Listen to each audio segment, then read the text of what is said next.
प्रभु यीशु मसीह के मधुर एवं प्रिय नाम में आप सबों को जय मसीह की। आज के मनन के लिए जो मैंने विषय लिया है वो है दबोरा का अभिषेक।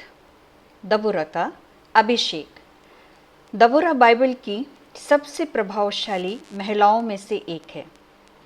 एक भविष्यवक्ता के रूप में न्यायाधीश दबोरा के बारे में कहा गया था कि वह परमेश्वर की आवाज़ सुनती थी और परमेश्वर के वचनों को दूसरों के साथ साझा करती थी।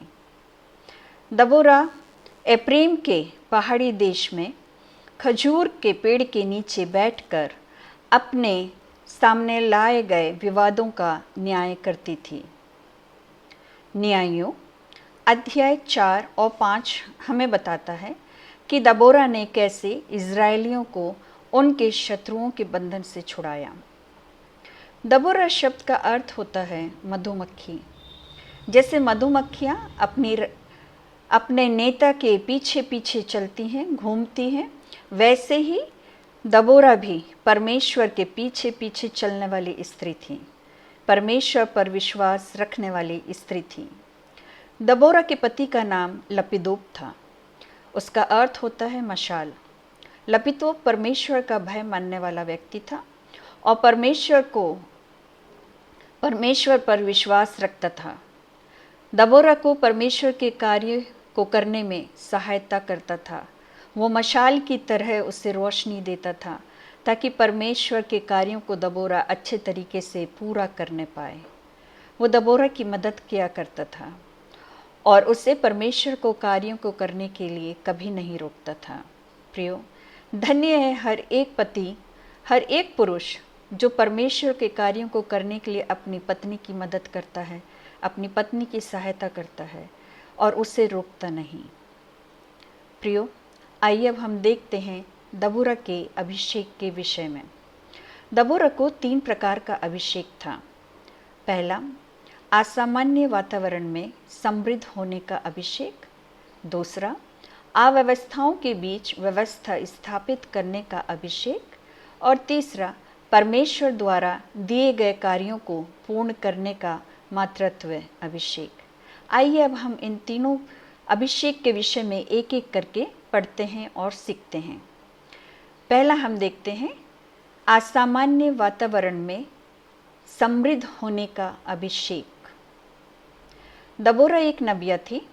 वह एप्रेम के पहाड़ी देश में रामा और बेतेल के बीच दबोरा नामक खजूर के पेड़ के नीचे बैठकर इज़राइलियों का न्याय किया करती थी। वो एक न्यायी भी थे।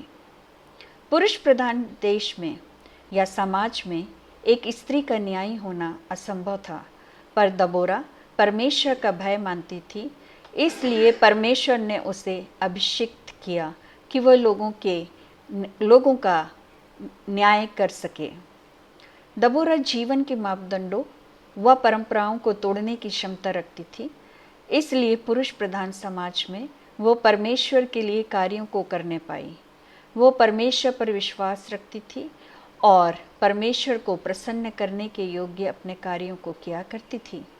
प्रियो, हमें भी परमेश्वर पर विश्वास रखना है और परमेश्वर को प्रसन्न करने वाला जीवन जीना है, ताकि परमेश्वर अपने कार्यों को पूरा करने के लिए हमारा भी उपयोग कर सके। जैसा परमेश्वर ने दबोरा का उपयोग किया, वैसे ही परमेश्वर हमारा भी उपयोग करना चाहता है, परंतु शर्त है उसके पीछे कि हम परमेश्वर के पीछे पीछे चलें, परमेश्वर पर विश्वास रखें और परमेश्वर को प्रसन्न करने वाला जीवन जिए और हर एक कार्य जो परमेश्वर हमारे से चाहता है हम उन्हें करें। दूसरा अभिषेक जो था वो था अव्यवस्थाओं के बीच व्यवस्था स्थापित करने का अभिषेक। दबोरा उस समय इज़राइलियों का न्याय करती थी जब इज़राइली लोग परमेश्वर को भूलकर पाप करने लगे और कनान के राजा यबीन के अधीन हो गए थे, और सीसरा नामक सेनापति जो अन्य जातियों में से था 20 वर्षों तक इज़राइलियों पर बड़ा अंधेर करता रहा। इज़राइलियों के पास कोई सेना नहीं थी, इज़राइलियों का कोई सेनापति नहीं था।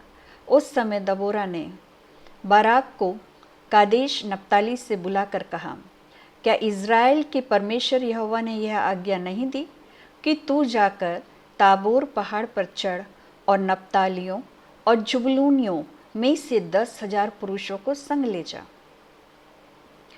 परमेश्वर ने युद्ध में जाने की आज्ञा बाराक को दी थी कि वो जाए और शत्रुओं का नाश करे और अपनी प्रजा को छुड़ाए, परंतु उसे अपने विश्वास पर कम भरोसा था और दबोरा का जो परमेश्वर पर विश्वास था उस पर ज़्यादा भरोसा था। इसलिए बाराक ने दबोरा से कहा, यदि तू मेरे संग जाएगी तो मैं जाऊंगा, नहीं तो मैं नहीं जाऊंगा।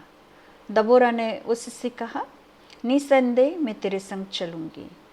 प्रियो, हमें दबोरा के समान सदा तैयार रहना है।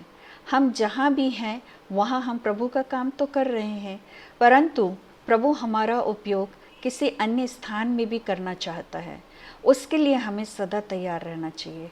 हमें बाराक के समान अविश्वासी नहीं होना चाहिए और कामों को करने के लिए आनाकानी नहीं करना चाहिए, परंतु अपने आप को हमें दबोरा के समान तैयार रखना है कि हम परमेश्वर हमारा उपयोग कर सके और परमेश्वर के कार्यों को हम परमेश्वर की इच्छा अनुसार पूरी करने पाएं।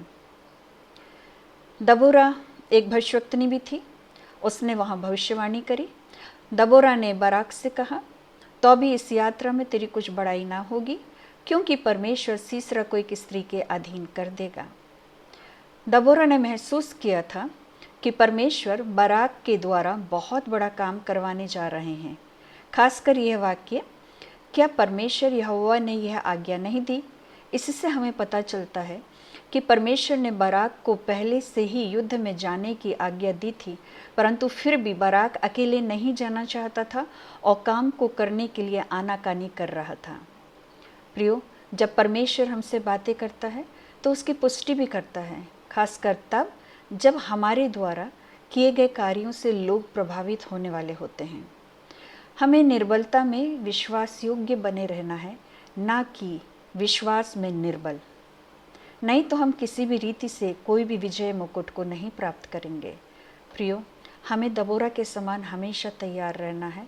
परमेश्वर हमें जहाँ भेजे हमें वहाँ जाके परमेश्वर के कार्यों को करना है, ताकि परमेश्वर की योजना हमारे जीवन में पूरी होने पाए। हमें अपनी बुलाहट को समझना है। हमें इस बात को जानना है कि परमेश्वर हमसे किन कार्यों को करवाना चाहता है।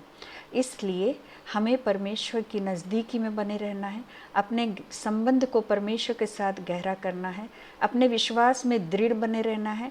चाहे वातावरण कैसा भी क्यों ना हो, कठिनाइयों भरा हो, चाहे वहाँ किसी प्रकार की कोई व्यवस्था ना हो, तो भी हमें परमेश्वर को कार्यों को करने के लिए व्यवस्था को स्थापित करना है और परमेश्वर के कार्यों को पूरा करना है, ताकि हम विजय मुकुट को प्राप्त कर सकें। एक सिस्टम से कार्य को करना है परमेश्वर के लिए, ताकि विजय हम प्राप्त कर सकें।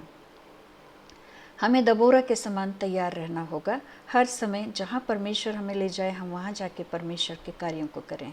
यह अभिषेक भी परमेश्वर हमें दे, ताकि हम परमेश्वर के लिए कार्यों को कर सकें। तीसरा अभिषेक जो दबोरा पर था वो था परमेश्वर द्वारा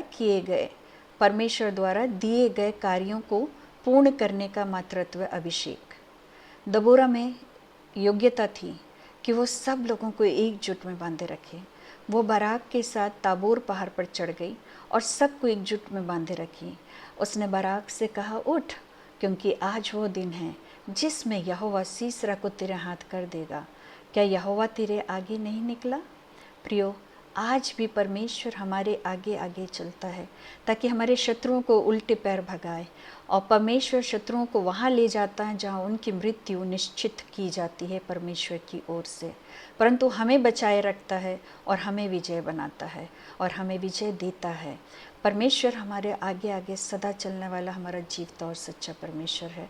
वो न्यायी परमेश्वर है। वो हमारे शत्रुओं से हमें बचाता है, हमारे शत्रुओं का विनाश करता है और हमें अपनी बाहों में समेटे रखता है। परमेश्वर का वचन ये भी कहता है कि वो तुझ पर एक मार्ग से आकर नालिश करेंगे, परंतु तेरे शत्रु 7 मार्ग से होकर लौट जाएंगे। हाँ, यही हमारा विश्वास है कि जब हम परमेश्वर के लिए कार्यों को करते हैं तो हमारे शत्रुओं को परमेश्वर लौटा देता है और हमें विजयी बनाता है। हमें किसी प्रकार से कोई हानि नहीं होने पाती।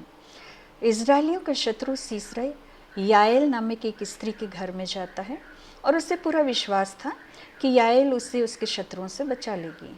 याएल ने भी उसके प्रति प्रेम को दिखाया।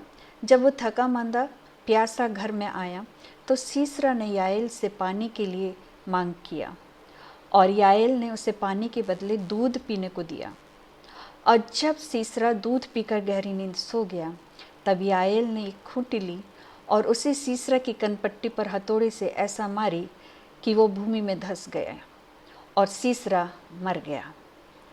यहाँ दबोरा द्वारा दी गई भविष्यवाणी पूरी होती है और परमेश्वर ने सीसरा को एक स्त्री के हाथ में कर दिया।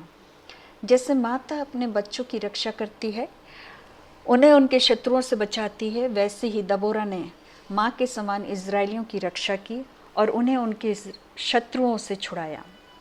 हमें भी एकजुट होकर परमेश्वर के कार्यों को करना है, एक दूसरे की रक्षा करना है, एक दूसरे को संभालना है, एक दूसरे के लिए सदा खड़े रहना है ताकि वो नाश न हो परंतु अनंत जीवन पाए, परमेश्वर की संगति में आगे बढ़ता चला जाए। न्यायों 5 और उसका 7वां पद कहता है, जब तक मैं दबोरा ना उठी, जब तक मैं इज़राइलियों में माता होकर ना उठी, तब तक गांव सूने पड़े थे। और न्यायों 5 और 13 कहता है, दबोरा ने गीत गाया और वो गीत क्या था? यहोवा शूरवीरों के विरुद्ध मेरे हित में उतर आया।